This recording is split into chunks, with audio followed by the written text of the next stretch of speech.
Sebelum lanjut nonton video ini, jika kalian suka dengan channel Pegawai Jalanan, silahkan kalian support kami dengan cara subscribe dan klik tanda loncengnya. Silahkan gunakan headset Anda untuk mendapatkan kualitas suara yang jernih. Selamat menonton.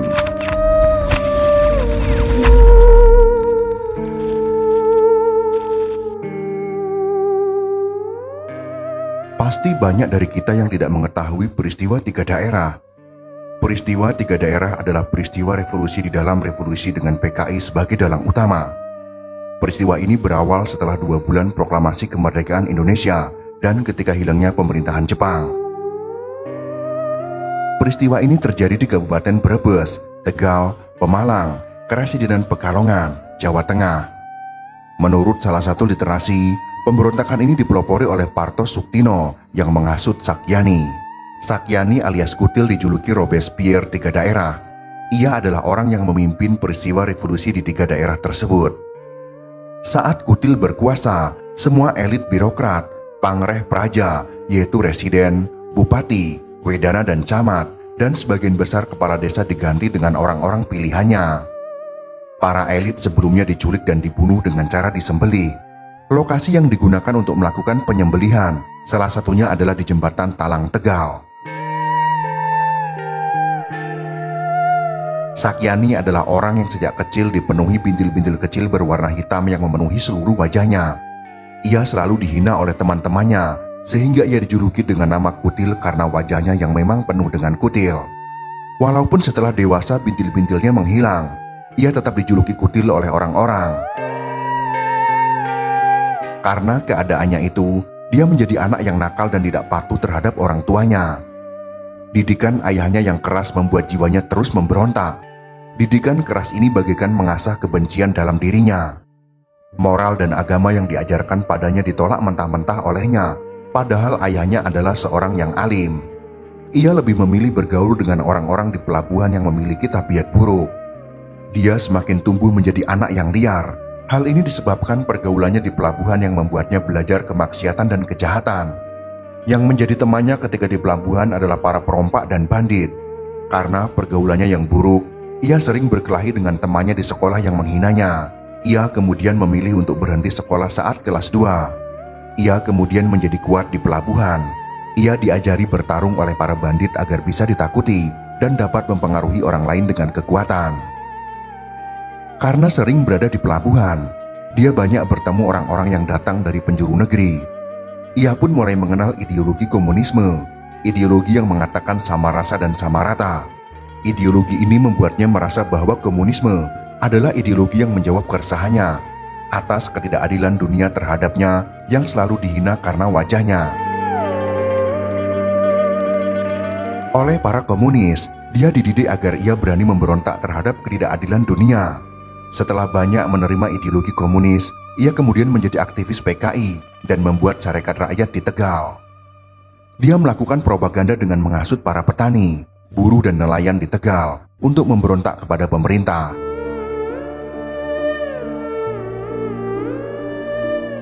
Dia memimpin pasukan untuk menghancurkan bangunan pemerintahan Belanda dan membunuh para pribumi yang menentang cita-cita pendirian negara komunis pada tahun 1926. Dari peristiwa ini, dia mulai melakukan penyembelihan terhadap orang-orang yang menentangnya. Namun pemberontakan ini gagal dan akhirnya dia ditangkap dan dipenjara di Digul. Saat di dalam penjara, ia berhasil kabur dari penjara dengan cara membunuh orang Belanda yang menjaga penjara dan mencuri perahu untuk kembali ke Tegal. Ia berhasil lolos dengan beberapa orang temannya, tetapi karena tidak adanya makanan ketika berlayar, ia membunuh teman-temannya agar dapat bertahan hidup. Setelah sampai di Tegal, ia menyamar sebagai tukang cukur dan menikahi seorang gadis yang mau menerima kekurangannya. Ia kemudian mencalonkan diri menjadi lurah pada tahun 1937. Tetapi ia kalah suara yang membuat darahnya menjadi mendidih.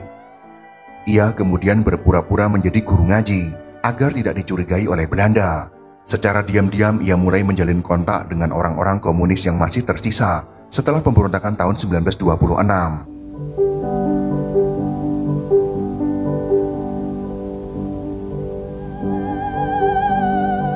Saat Jepang kalah oleh sekutu, Indonesia kemudian memproklamasikan kemerdekaannya. Pada saat proklamasi kemerdekaan di Jakarta ini, Ia mulai bergerak untuk membangkitkan kembali gerakan komunis. Ia berusaha mendirikan negara sendiri dengan membunuh siapapun yang dianggapnya sebagai musuh. Banyak orang yang takut kepadanya, sehingga dia mendirikan komplotan bandit dengan nama Lenggaung Kutil. Kedekatannya dengan seorang kiai yang dikatakan memiliki kekuatan istimewa membuatnya semakin ditakuti karena dianggap memiliki ilmu kebal.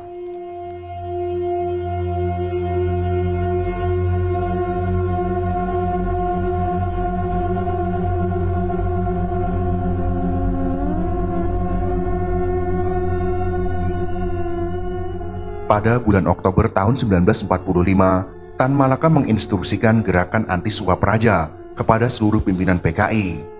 Ia yang merasa sebagai pimpinan PKI di Tegal mulai melaksanakan gerakan anti monarki di Brebes, Tegal, dan Pekalongan.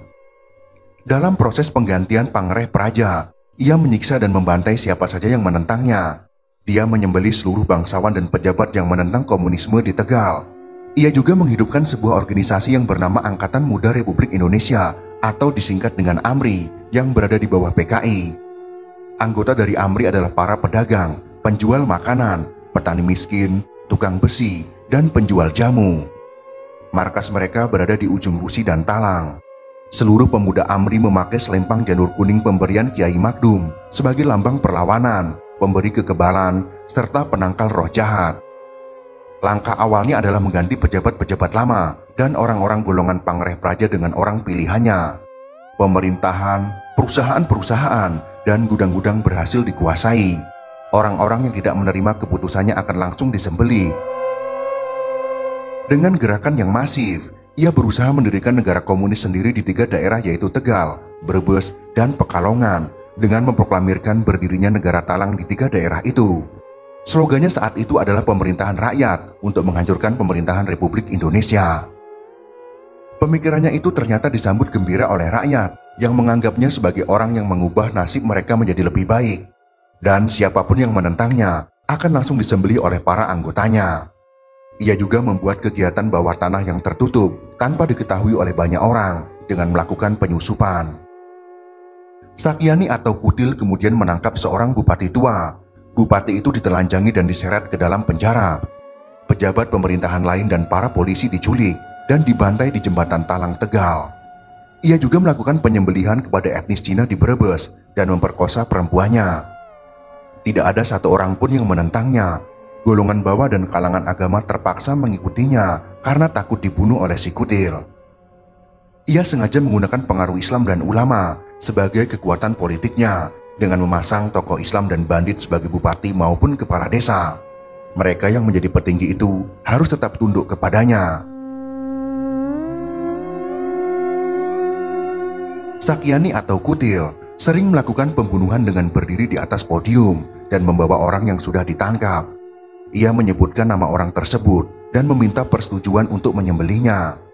Para massa tentu setuju dan tidak berani menolak perkataannya untuk membunuh orang yang ditangkapnya itu.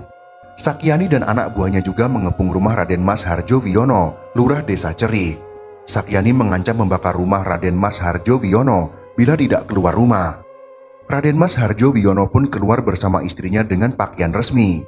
Sakyani dan anggotanya lalu melucuti dan menelanjangi keduanya dan mengganti pakaiannya dengan karung goni. Suami istri ini lalu diarak dengan diiringi gamelan dan diperlakukan seperti ayam. Mereka dipaksa meminum air mentah dalam tempurung kelapa dan memakan dedak. Sakyani dan anggotanya tertawa. Pasangan itu kemudian ditahan di kecamatan. Sakyani dan anggotanya juga melakukan razia pada setiap kereta api jurusan Purwokerto dan Tegal. Para penumpang yang menggunakan belangkon akan dirampok atau dibunuh. Setiap lurah dan camat yang menentang akan dicopot, diseret, dan dicincang di jalan raya sebagai tontonan untuk menakuti para rakyat. Gerakan rakyat 3 daerah ini mulai bergerak menyerbu kantor-kantor kecamatan, Kawedanan, dan menyerbu kantor polisi di Kejambon. Para pejabat pun melarikan diri, sedangkan pejabat yang tertangkap akan dibunuh. Pernah ada orang yang berani menentang Sakyani dengan menolak gerakan rakyat tersebut. Para anggota Sakyani menangkapnya, kemudian orang itu diseret dan dipukul kepalanya menggunakan besi. Kepalanya pun pecah dan meninggal seketika di markas pemuda ujung Rusi. Seorang camat Adiwerna yang bernama Raden Mas Suparto berani berbicara di depan umum dan menghujat Sakyani. Tanpa komando dari Sakyani, anggotanya dengan segera menyembelih Suparto. Kepala Suparto yang masih berlumuran darah kemudian dibawa ke depan Sakyani. Para anggotanya kemudian menangkap anak sulung Camat Adiwerna yang bernama Slamet. Slamet kemudian diikat dan dijatuhkannya di atas batu besar berulang kali hingga tewas. Sakyani mulai membunuh orang-orang dari golongan agama sejak tanggal 27 November tahun 1945. Kiai yang memiliki pengaruh besar di Talang ditangkap karena menentang dan mempengaruhi santrinya untuk melawan Sakyani. Kiai ini dibawa ke selatan, lalu dimasukkan ke dalam bangunan tua yang tidak digunakan, lalu disembelih. Seluruh orang Cina di Tegal diminta untuk menyerahkan harta benda atau apapun yang diminta oleh Sakyani. Karena ketakutan, banyak orang-orang Cina yang kabur dari Tegal dengan meninggalkan harta bendanya. Bupati Tegal saat itu, yaitu Sunaryo, juga menjadi salah satu target gerakan Sakyani atau Kutil. Akan tetapi sebelum aksi Kutil untuk menculik dan membunuh Bupati Tegal tercapai, Sunaryo diselamatkan oleh Mansur dari Pemuda Api, yaitu Angkatan Pemuda Indonesia. Penyelamatan Sunaryo berdampak pada Kardina yang saat itu ada di lingkungan Kabupaten Tegal. Ini menjadi peristiwa gelap bagi Kardina. Kardina sendiri adalah adik dari Raden Ajeng Kartini yang menjadi ibu angkat Sunaryo. Kardina menjadi sasaran kemarahan rakyat. Pakaian Kardina dilepas dan diganti goni lalu diarak keliling kota dan diancam akan dibunuh. Akan tetapi ketika sampai di depan rumah sakit Kardina pura-pura sakit dan dirawat. Pada malam harinya, ada usaha penyelamatan oleh orang-orang dekatnya, sehingga Kardina selamat dari amukan orang-orang Sakyani atau Kutil dan tidak sempat dibawa ke Adiwerna. Untuk menutupi gerakan PKI, Sakyani mengangkat kiai untuk menjadi bupati. Beberapa bupati seperti di Brebes, Tegal, Pemalang dan Residen Pekalongan, dan beberapa tempat lain adalah kiai yang diangkat oleh Sakyani. Hal ini membuat orang-orang meyakini bahwa ini adalah gerakan aliran-aliran Islam, sosialis dan komunis, padahal sepenuhnya ini adalah gerakan komunis. Saat menyerang kota Pekalongan, Sakyani berhasil ditangkap dan hampir dihukum mati. Namun saat agresi militer Belanda, suasana di Tegal menjadi kacau. Sakyani pun berhasil melarikan diri saat kekacauan terjadi. Ia kemudian melarikan diri ke Jakarta dan kembali bekerja menjadi tukang cukur. Pada tahun 1949, ada orang Slawi di Jakarta yang mengenali wajahnya. Ia kemudian kembali ditangkap dan mencoba melakukan gerasi kepada Presiden Soekarno pada tanggal 1 Agustus tahun 1950, namun ditolak. Pada tanggal 5 Mei tahun 1951, Sakyani pun dieksekusi mati di pantai Pekalongan. Semoga informasi sejarah kelam ini bisa bermanfaat untuk kita semua. Jika kalian suka dengan video ini, silakan berikan jempol ke atas. Dan jika kalian menganggap video ini bermanfaat, maka bagikanlah untuk teman-teman Anda yang lain. Terima kasih sudah menonton.